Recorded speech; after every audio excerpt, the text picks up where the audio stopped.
This video is sponsored by NordVPN. Head over to nordvpn.com/YBOC to get 68% off a 2-year plan and a month free. Also, it just really helps the show.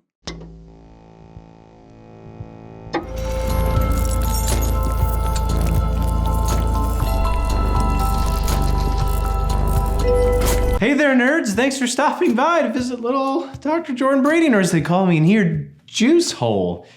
Because I'm really good at sneaking juice boxes from the cafeteria. Things have been a little rough. Let's talk about the good times and how we're back with another episode of Your Brain on Crack, the show best described as heavily penal, and the only show on crack where zombies are bad, but actually humans are the real monsters, you know, it makes you think, huh? Anyway, you're here for a reason. So today, I will non-legally diagnose great horror movies successfully establish the rules of their scary little universes and then stick to them. It's important audiences know what happens if a character gets zombie blood in their eyes or accidentally gives a gremlin a boner after midnight. Otherwise, there's no real tension. Sex in It Follows becomes a terrifying prospect because it clearly explains sexual intercourse results in getting boned to death by Larry Bird.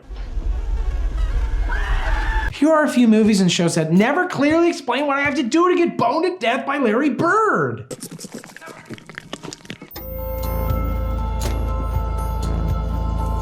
Probably Get Out's most shocking reveal is that even white people who voted for Obama can be racist. Another big one is the revelation that Chris's girlfriend, Rose, only dated him so her family could hypnotically trap his mind and auction his body off to wealthy brain rapists. I mean, for comparison, that'd make Rose like my third worst girlfriend. It's terrible. God, she's a genius. We learn of Rose's intentions when Chris discovers a stack of photographs of her with all the black people she'd previously seduced, including her parents' servants, who were apparently banged into submission. No. Given that Rose dated Chris for 5 months before taking him to meet her parents, and considering that she appears to have dated well over a dozen people before Chris, Rose apparently started femme-fataling random black people when she was at best a teenager. She's like the Meryl Streep of brain transplant crime. Oh my God. Rose honeypotting African Americans one at a time doesn't sound super efficient, but what else can she do? She's got to get those people to her parents' house somehow, and it's not like she could just abduct people on the street. I mean, if that's how dating worked, we would all be dating. With your frame and your genetic makeup, no pussyfooting around, you'd be a f***ing beast. Except that's exactly what she can do. Ooh, that TSA tingles this motherfucker's life. Andre was literally grabbed while wandering around an upscale suburban neighborhood, presumably looking for an Olive Garden. Rose's brother, Jeremy, lacks his sister's bubbly charm and perfect breasts, so he apparently just knocks out black pedestrians and stuffs them into the trunk of his car. And here's the thing, it's not like Jeremy's methods are any less successful than Rose's. Clearly, Andre was hypnotized, brains transplanted, and sold with no real issues. Jeremy achieved in a single night what took Rose at least 5 full months, and Jeremy also maintains his virginity, so Yes. Jeremy's method is actually significantly safer. Presumably, Rose is constantly meeting people like Rod, who eventually wonders where the hell their friends go all of a sudden. It wouldn't take long for police to realize that anybody who dates this girl goes missing, or even worse, abandons all their old friends and family for the company of old rich white people. We've become such homebodies. Yes. New brain Chris could maybe have met up with Rod, and the old white man living in his head could have been like, hell nah, dog, we are Gucci. But surely the fact that this new Chris would remember nothing about Rod or their relationship would cue Rod something was wrong. Now multiply that level of concern by however many people Rose met in the extended social circles of everybody she literally sexed senseless, and honestly, bashing people with lacrosse sticks really feels like the best option. It's all about this.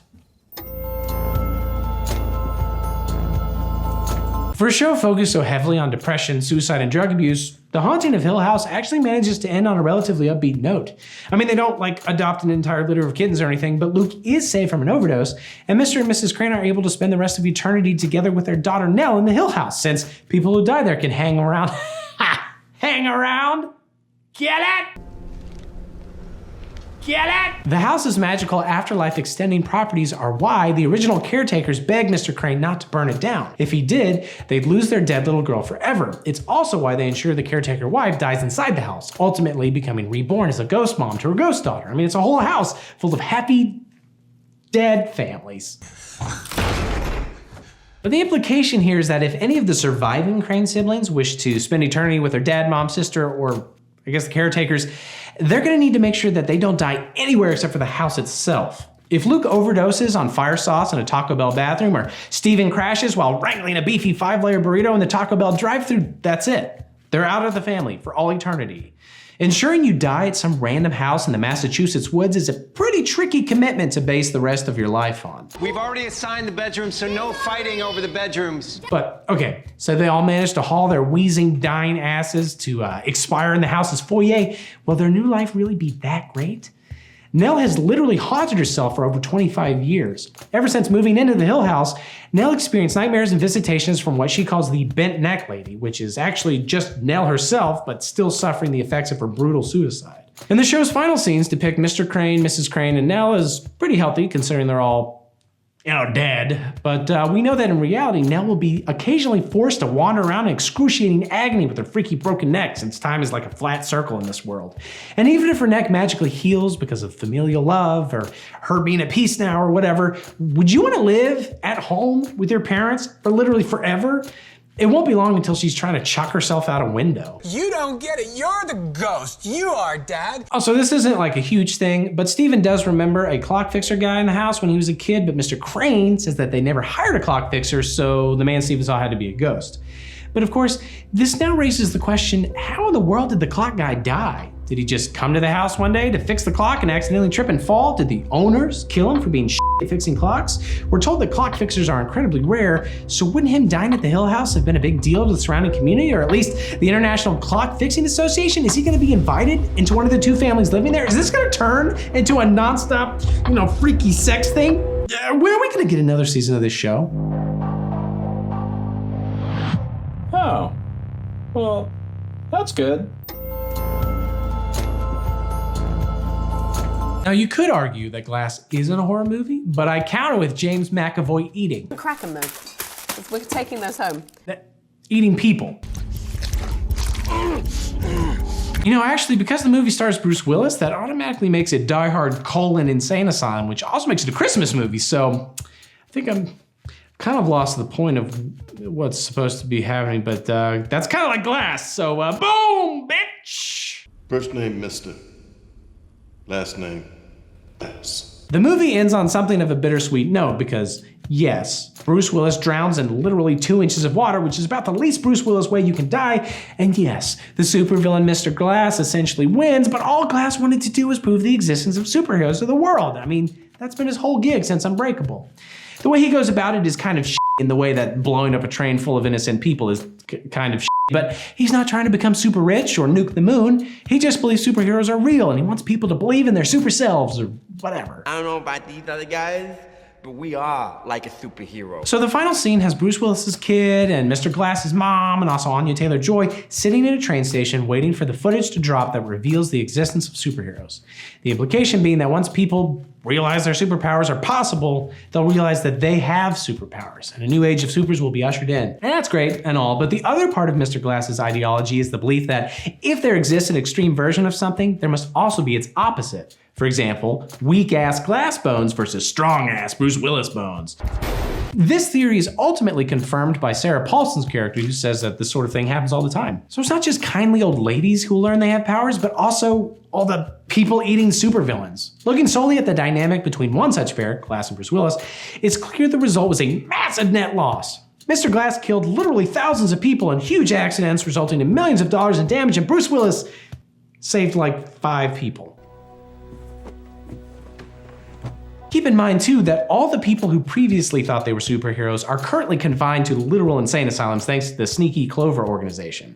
If Mr. Glass hadn't proved otherwise, Bruce Willis himself would have thought he was going insane. The first people to believe that they have superpowers will also be literally insane and use their powers to gain their freedom. At a minimum, lawyers across the country will want to relitigate all of these wrongfully jailed super people. Either way, they're getting out, and they're probably gonna mess some shit up and or eat some cheerleaders. You know, that boy band stuff is, some of it's okay, but Drake's my new main man.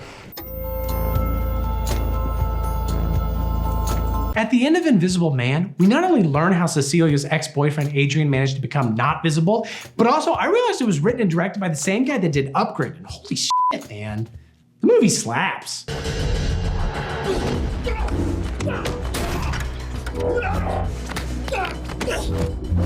But before she can watch Logan Marshall Green detachedly dispatch dudes in peace, Cecilia needs to deal with how the police assume Adrian was a victim controlled by his asshole brother instead of the truth, which is basically the exact opposite. I'd kick his ass. Otherwise, the gaslighting will continue and she'll live with the constant nagging feeling that Adrian is always somehow in the room with her watching as Logan Marshall Green just rips ass with that fight choreography that he claims is loosely based on Zenyatta from Overwatch. Cecilia decides to light a little gas lantern of her own and pretend that she likes Adrian again. She heads over to his house for dinner, excuses herself, dons her own invisibility suit, and goes straight stem on his ass. Or, I mean, I guess like technically his neck. And the movie seems to believe that'll be the end of that. I mean, it's the perfect retribution and a perfect crime. Hooray for untraceable murder. You know what I think we need? Have a little girls' night. Eat some cake. Except her murder methods are exactly the same as the ones Adrian uses in the restaurant earlier. At this point, presumably every cop on the planet knows the specifics of the insane story of the dude who invented a functioning invisibility suit and used it to pen throat-slicing murders on people without magic suits. I mean, the police are aware that Cecilia believes Adrian is guilty and that she remains terrified of him. And sure, the actual murder kind of seemed self-inflicted, but it was caught on camera and it looked pretty damn sketchy. There's security camera video of it.